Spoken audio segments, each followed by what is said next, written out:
நம்ம வீட்டில் பண்ணுற மாதிரி வாழைப்பூ கூட்டு எப்படின்னு பார்க்கலாம். ரைஸ் கூட மட்டும் இல்லைங்க, தோசைக்கு தொட்டு சாப்பிட்றதுக்குமே இது ரொம்ப நல்லாயிருக்கும்.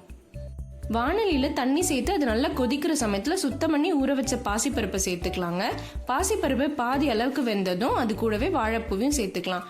இது கூட குழம்பு மிளகாய்த்தூள் 1 ஸ்பூன், மஞ்சள் தூள் கொஞ்சம், தேவையான அளவுக்கு உப்பு சேர்த்து கலந்து விட்டுட்டு மூடி வச்சு ஒரு 10 நிமிஷம் போல் வேக வச்சிடலாம்.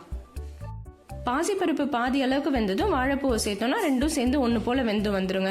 வாழைப்பூ நல்லா வெந்திருக்கான்னு சொல்லி பார்த்துட்டு அடுத்தது நம்ம தாளிச்சிடலாம். கடாயில் கொஞ்சமாக எண்ணெய் விட்டுட்டு கடுகு, உளுந்து, 2 காஞ்ச மிளகாய் கிள்ளி சேர்த்துட்டு 2 பெரிய வெங்காயம், 1 தக்காளி, கொஞ்சமாக கருவேப்பிலை எல்லாத்தையும் வதக்கிட்டு வாழைப்பூ கூட சேர்த்து கலந்துடலாம். பருப்பு சேர்த்து பண்ணியிருக்கோம்லே, அதனால கொஞ்சமாக பெருங்காயத்தூள், வாசனைக்காக கொஞ்சம் பெருஞ்சீரகத்தூளும் சேர்த்துக்கலாம். வாழைப்பூன்றதுனால நான் தேங்காய் சேர்க்கலைங்க. இப்போ இதெல்லாம் ஒரு 5 நிமிஷம் கொதிச்சதுக்கு அப்புறம் இறக்கி கொத்தமல்லி தூவினோன்னா சூப்பரான வாழைப்பூ கூட்டு ரெடி. இந்த மாதிரி செய்து பாருங்க, உங்க வீட்டில் இருக்க எல்லாருக்குமே ரொம்ப பிடிக்கும்.